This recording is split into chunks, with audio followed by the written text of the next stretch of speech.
SLT Mobitel, the connection. SLT Mobitel, the connection. ලෙන්ගතුකම වැඩි කරගන්න ලව්ජු රුපියල් 50ට අඩු කළා. මාමේ එන්න අපිට එකක් බොමු.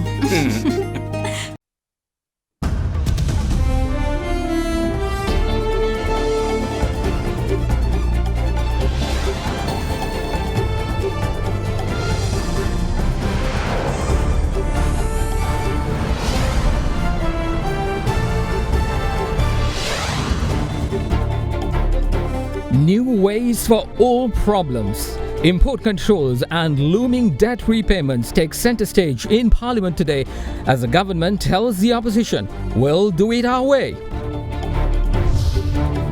Justice at all cost. Archbishop of Colombo says international justice for Easter attack an option. We hope that we don't have to go to the international community, that the government will render justice to our people. And takes a swipe at conversion tomfoolery. Christianity is not magic. Therefore, these pastors who try to fool around with magic, this is not correct. A day of reckoning. The Attorney General requests the Chief Justice to appoint a trial at bar to try bond scam suspects. And no need for panic. Director General of Health says Sri Lanka's virus spread remains under control. Situation is very much under control, but we know that there are many cases reporting and it is a reason for us to be cautious. All that and much more tonight, Thursday, February 11th on First at 9. Buy a 2-litre Coke and get a glass free. Alcohol අඩංගු hand sanitizer භාවිත කරන්න. ලෙඩ රෝග ඇති කරන විෂ බීජවලට එරෙහිව සටන් කරන්න. හඳුන්වා දීමේ මිල රුපියල් 350යි. From AdaDerana, this is AdaDerana First at 9. Live from Studio 24 in Colombo. And a very good evening, everyone. Thank you for joining us on First at 9, Sri Lanka's premier primetime news bulletin in English with news you can trust. Got a lot to report to you tonight, and we begin at the nation's parliament. Opposition members in parliament today took aim at the government's import controls, claiming that the restrictions have actually pulled the handbrake on the country's economic growth. Samagi Janabalawege parliamentarian Dr. Harsha De Silva stated that without measures in place to properly regulate and manage the rupee, the government will be unable to settle their bond repayments. However, in response, State Minister of Money, Capital Markets and State Enterprise Reforms, Ajit Niwad Cabral, informed opposition members that the government intends to follow through with their own economic policy decisions instead of listening to advice from failed former government members. රට උග්‍ර ණය බරකින් පෙළෙනවා. ප්‍රමාණය ලෙස ගත්තොත් රුපියල් බිලියන 15000ක් නැත්නම් ට්‍රිලියන 15ක්. ණයබරතාවය දළදේශීය නිෂ්පාදනයේ ප්‍රතිශතයක් හැටියට ගත්තොත් 98.8යි. මධ්‍යම ආදායම්ලාභී රටවල් අතර දළදේශීය නිෂ්පාදනයේ ප්‍රතිශතයක් හැටියට වැඩිම ණය තියෙන රටවල් දෙක අතරින් එකක් අපි. එක ලෙබනනය, දෙක ශ්‍රී ලංකාව. ලෙබනනය මේ වෙනකොට බංකොලොත්. එතකොට ඊළඟ අවදානම කාටද දෙන්නේ කියලා පැහැදිලි. දළදේශීය නිෂ්පාදනයේ ප්‍රතිශතයක් හැටියට අයවැය පැරතරය කීයද? 20යි 20 දී 8.4ක් කියලා කිව්වා. If I were to explain it, there are two accounting systems. You can have a cash flow system or an accrual system. Sri Lanka has always followed a cash flow system, but here some accrual system has been used and expenses from 220 have been moved to 219, and therefore it's showing a lower percentage, which should not be 8.4 but more than 11. The problem this government is facing is not a cash flow problem. It's a solvency problem. A cash flow problem you can solve it by swaps, by short-term loans and by a light reschedulement. But it's a solvency problem that you're facing. Face up to it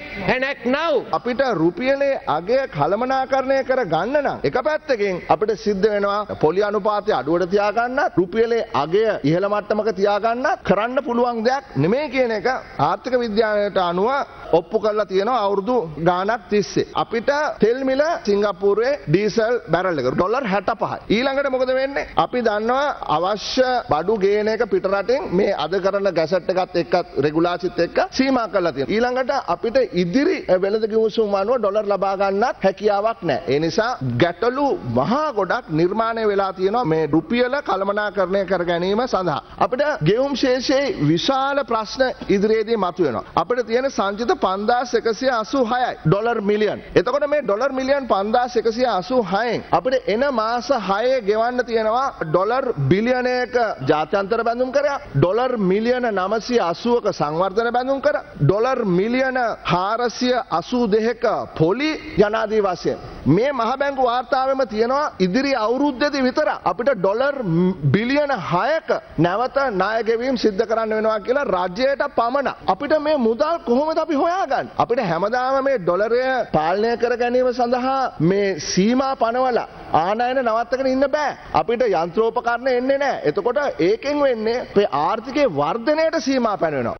ඉතින් මේ දැන් අද ඇවිල්ලා රුපියල ගැන කතා කරනවා, සංචිත ගැන කතා කරනවා, ජාත්‍යන්තර මූල්‍ය අරමුදලට යන්න කියලා කතා කරන මේ ඔස්තාර්ලා ඒ ඉන්ටර්නැෂනල් සොවරින් බොන්ඩ්ස් අපි ගත්තේ පොලි අනුපාතය 5.71යි සාමාන්‍ය. මේ අය ගන්නකොට පොලි අනුපාතය 7.35 දක්වා වැඩි කරගත්තා. ඉතින් එතනින් තවත් වැඩිපුර ඩොලර් බිලියනයක් මේ රටින් පිටට ගියා. අද කෑ ගහනවා 195 ඉඳලා 200ට ගියාලු අපේ කාලේ. ඒගොල්ලෝ 130 ඉඳලා 195ට ගෙනිච්චා.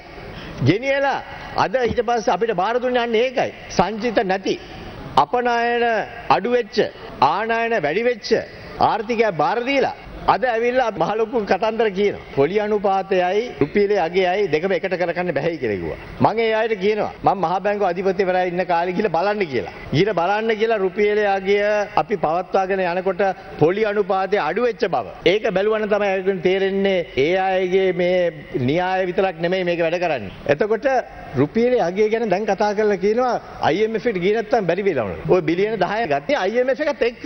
ඔය ඉන්ටර්නැෂනල් සොවරින් බොන්ඩ්ස්ත් එක්ක තමයි ගත්තේ. ඒ අරගෙන තමයි අමාරුයි දැන් ඔබතුමන්ලාගේ රජයේ පරදුන යන්නේ ඒක නිසායි. අපි බාර දුන්න රජය හරියට කරගෙන ගියා නම් ඔබතුමන්ලා රජයේ තියෙනවා. මට තාම මතකයි. ඉතින් අපි කියන්නේ අපිටත් ඒ උපදේශම දෙන්න එපා කියලා අපි කියන්නේ. මොකද අපි ඒව දන්නවා කරගන්න විදිය. අපි ඒක කරලා දෙන්නම්. අද අපි අලුත් ගමනක් යන්නේ. මේ IMF එකට හිර වෙලා ඒගොල්ලෝගේ න්‍යාය වලට හිර වෙලා යන ගමන නෙමෙයි අද අපි යන්නේ. ඒ ගමන අපි වර්ධනයේ වේගය වැඩි කරගන්නට අවශ්‍යයි. වර්ධන වේගය වැඩි කරගන්නට නම් අපේ රටේ දේශීය ආර්ථිකය අපි බලා ගන්නට අවශ්‍යයි. ඒත් එක්කම අපි කියන්නේ නැහැ මේ දාලා තිබෙන තහංචි අපි දිගින් දිගටම කරගෙන යනවායි කියලා. අපිට පුළුවන් තරම් අපි ඒව ලිහිල් කරන්නට අවශ්‍යයි. මෙවැනි ආනයන සීමාවන් අපේ ප්‍රතිපත්තිය නෙමෙයි. ආනයන සීමාවන් අපි දමන්නේ අපේ රටේ නිෂ්පාදනය කිරීමට එහෙම නැත්නම් අපේ රටේ අපිට ඇති කරන්න පුළුවන් සේවාවක් දිගින් දිගටම පවත්වාගෙන යන්නට පමණයි. එහෙම නැත්නම් අපි ඒක කරන්නේ නැහැ. Pay just 500,000 rupees to reserve your unit today. Mulberry Residence.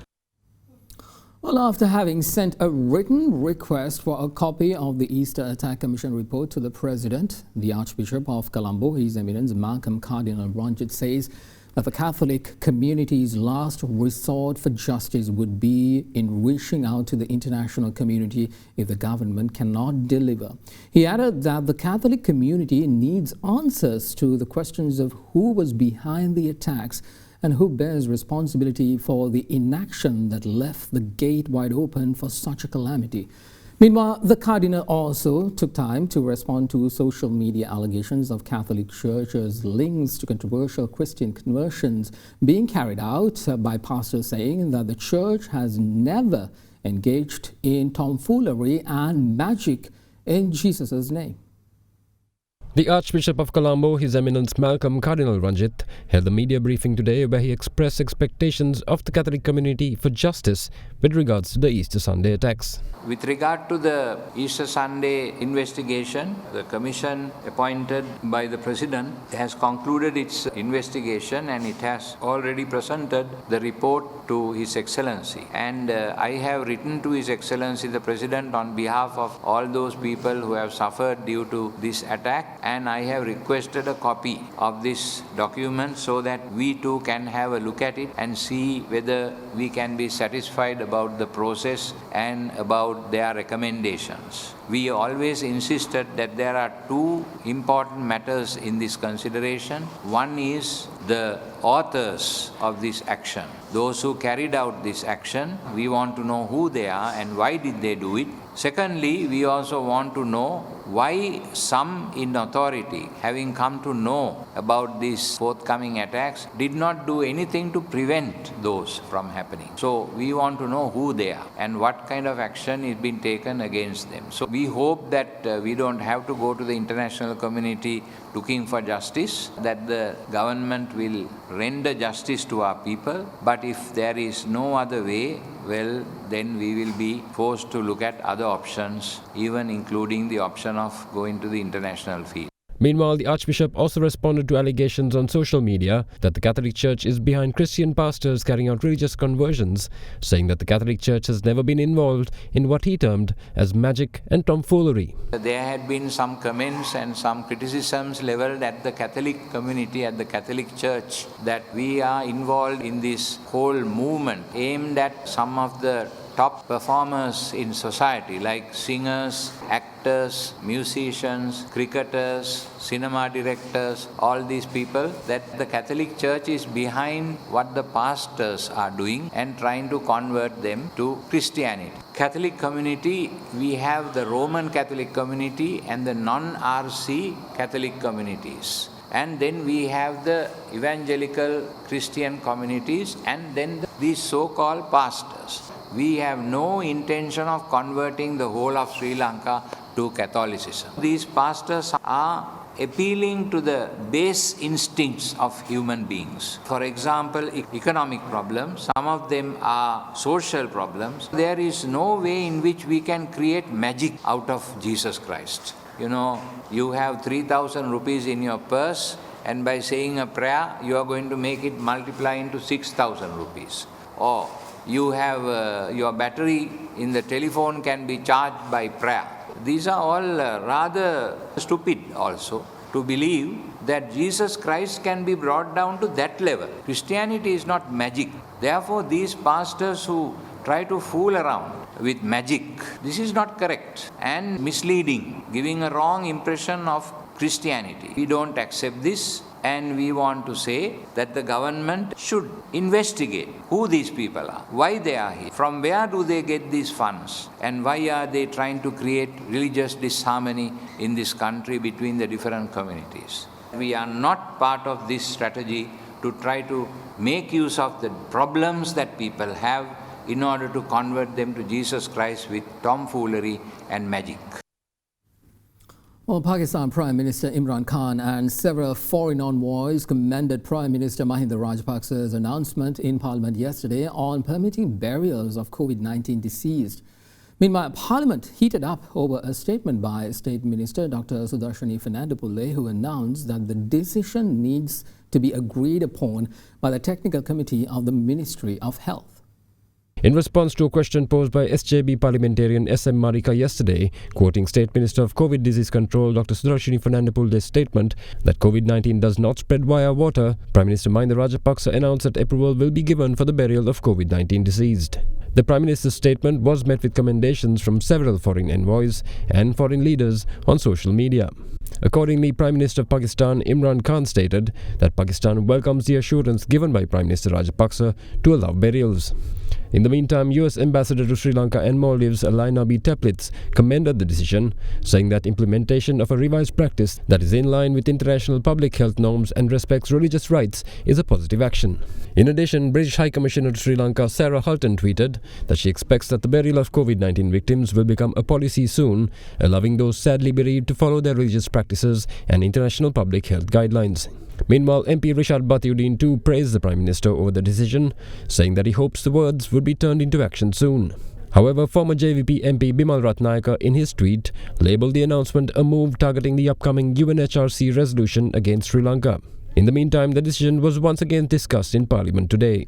ඊයේ උදේවරුේ අපේ අගමැතිතුමා භූමිදානයට අවසර ලබා දෙනවා කියලා ප්‍රකාශ කළා. විශේෂ භාර ඇමතුමියගේ මම අහන්න කැමති කවදාද මේ පිළිබඳව ගැසට් නිවේදනය නිකුත් කරන්න කියලා පොඩි පැහැදිලි කිරීමක් කරොත් ඔබතුමිය. අර කතානායකතුමනි සෞඛ්‍ය අමාත්‍යාංශයේ තීන්දුව ගන්නේ අපි පුද්ගලිකව නෙමෙයි තාක්ෂණික කමිටුවක් කරහා. ඒ නිසා තාක්ෂණික කමිටුවට මේ යෝජනාව ඉදිරිපත් කළේ තාක්ෂණ කමිටුවේ එකඟතාවය මත තමයි අපිට කටයුතු කරන්න සිද්ධ වෙන්නේ. Yesterday the Honorable Prime Minister made a very categoric statement that the burials will be permitted. I have said that this is a better late than never mature decision by a very mature politician.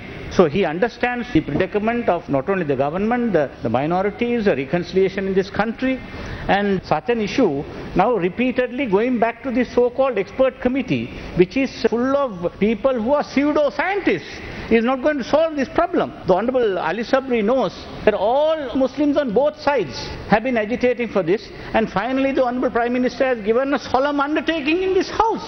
What more than that? And he very clearly said, Bhumidanite AdaDerana. Who is better than the Prime Minister to make a decision on behalf of the government? And who are these so-called experts in the health ministry who is blocking this? Unfortunately creating unnecessary racial tensions in this country. And we are dragging this whole country into a total abyss by this conduct. Right. I implore and I plead that the government must not drag their feet on this issue.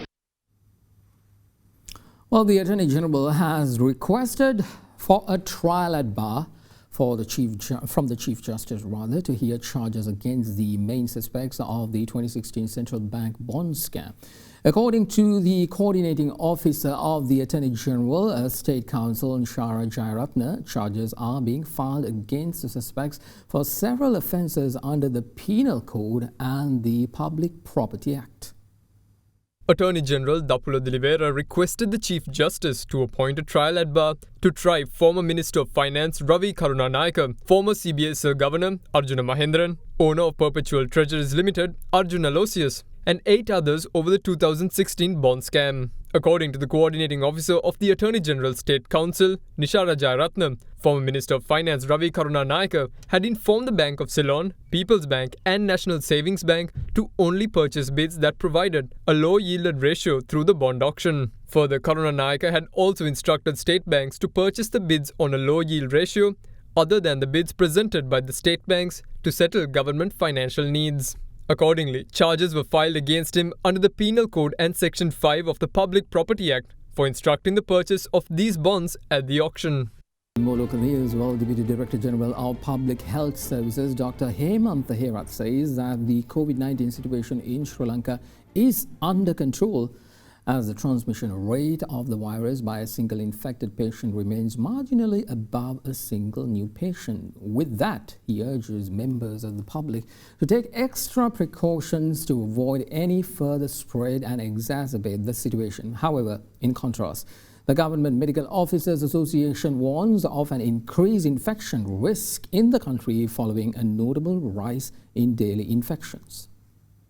During the course of yesterday, 963 COVID-19 infections were reported, marking the second consecutive day of 900-plus daily infections. The number of locally transmitted infections amounted to 955, while the remaining 8 were foreign arrivals. Infections detected from the Colombo district yesterday amounted to 298, while the Gampar district reported 255. In addition, 81 infections were reported from Kaluthara, 72 from Kurunegala, 71 from Kandy, 32 from Ratnapura, 31 from Matara and 24 from Gaul. The remaining 91 infections were detected from the 13 other districts.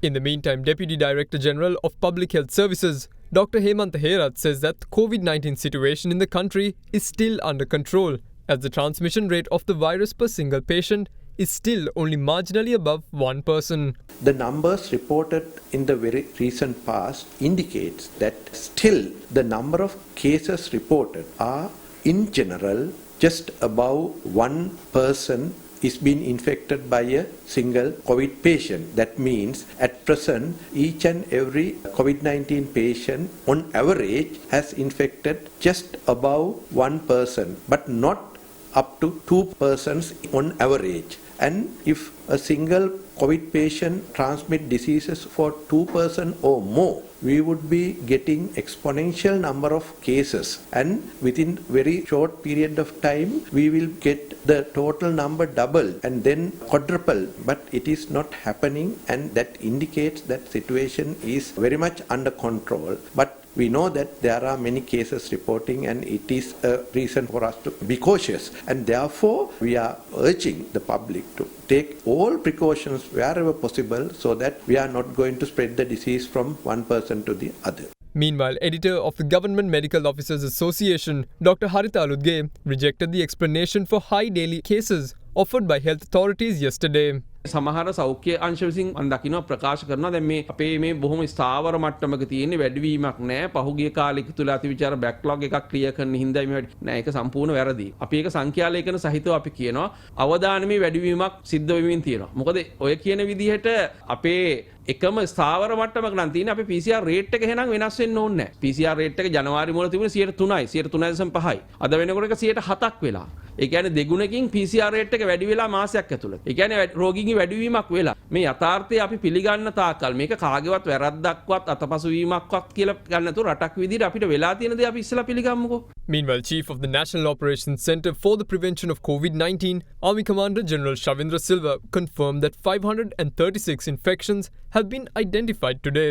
In the meantime, 5 more COVID-19 related fatalities were reported yesterday, with all the deceased residents of the Western Province. 2 deaths each were reported from the Colombo and Gampar district, while the remaining deceased was a resident of the Kalutara district. Meanwhile, 2,532 people were inoculated yesterday against COVID-19, bringing the total number of vaccinations so far to 176,725. Probably within the next couple of days, we will take a stock taking and calculate the remaining amount of doses available, and then we will expand the immunization program for other frontline workers, including those who are working in the airports, seaports, and also the private sector ambulance services, private sector health institutions. Depending on the availability of the doses, we will try to accommodate as many people as possible out of the remaining doses.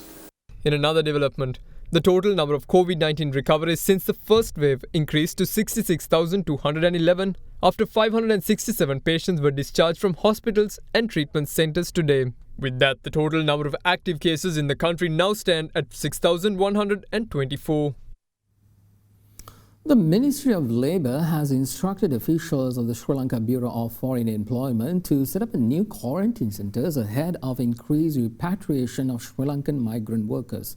At a meeting held at the Ministry of Labour today, Subject Minister Nimal Siripala De Silva revealed, however, that the new facilities, which will be set up using Bureau funds, will only be available for expat workers registered with the Bureau of Foreign Employment. Minister of Labour Nimal Siripala De Silva has requested relevant authorities to take action to set up quarantine centres for repatriated Sri Lankan migrant workers. The request was made during a special discussion on the matter held yesterday at the Ministry of Labour.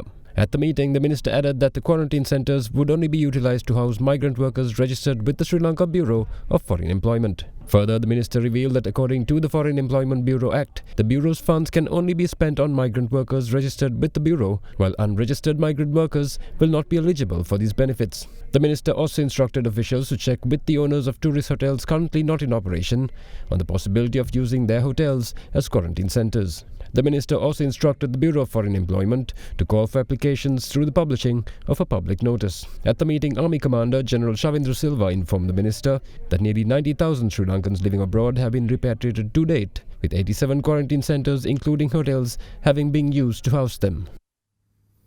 Well, the latest numbers with regard to new COVID-infected patients, according to the Army Commander, has now risen to 939 for today, which means another 404 was tested positive after around 300 was tested positive earlier on. So today's figures goes up to 939. Let's move on with other stories we have for you tonight. A Sri Lankan suspect wanted in connection with the death of a police narcotics bureau constable and a child during a shooting in 2017 has been apprehended by India's Madurai Narcotics Control Bureau. Suspect Mohammed Mahir Mohammed Nawaz is currently being detained in Madurai as Sri Lankan authorities prepare for his extradition to face charges at home. ඊයේ දිනේදී ඉන්දියාවේ ඉන්ටර්පෝල් ශාඛාව විසින් ශ්‍රී ලංකාවේ ඉන්ටර්පෝල් ශාඛාව වෙත දන්වා තිබෙනවා ඉන්දියාවේ මදුරේ ප්‍රදේශයේදී අත්අඩංගුවටගත් බවත් දැනට මදුරේ ප්‍රදේශයේ රඳවා තබාගෙන සිටින බවත් ඔහු අත්අඩංගුවටගෙන තිබෙන්නේ මද්‍රව්‍ය ජාවාරමක් සම්බන්ධයෙන් මේ සම්බන්ධයෙන් මේ පුද්ගලයා මෙම මනුෂ්‍ය ඝාතනය සම්බන්ධයෙන් අවශ්‍ය කරන ප්‍රධාන කුමන්ත්‍රණකරුවෙක් වෙනවා ඔහු රාජ්‍ය තාන්ත්‍රික මට්ටමින් ගෙන්වා ගැනීමට අවශ්‍ය කටයුතු කෙරෙමින් පවතිනවා. Well, the foreign ministries of Sri Lanka and Japan held a virtual public policy dialogue meeting yesterday, where discussions centered on policy priorities at the national, regional and international levels and the pursuance of common goals. Further, key areas for expanding economic cooperation, strengthening trade investment, the bilateral development partnerships and assistance at international fora were also discussed. The second round of the Sri Lanka-Japan policy dialogue at the senior official level of the two foreign ministries was held virtually yesterday, the Ministry of Foreign Affairs announced in a press release. The two sides had reportedly discussed an array of policy priorities at the national, regional and international levels and resolved to work together in pursuing common goals of interest. Further, both sides reviewed and noted key areas for expanding economic cooperation with a special focus on strengthening trade, investment and the development partnership, as well as agreeing to further consolidate cooperation in the areas of contemporary relevance. While recognizing the importance of a rules-based maritime order in the Indian Ocean, the two sides also decided to continue joint endeavors in enhancing maritime cooperation and mutual support at multilateral fora. The Sri Lankan delegation was led by Foreign Secretary Admiral Professor Jayanath Columbage, while the Japanese side was headed by Senior Deputy Minister for Foreign Affairs of Japan, Takeo Mori. Another short commercial break. Be back with Business News.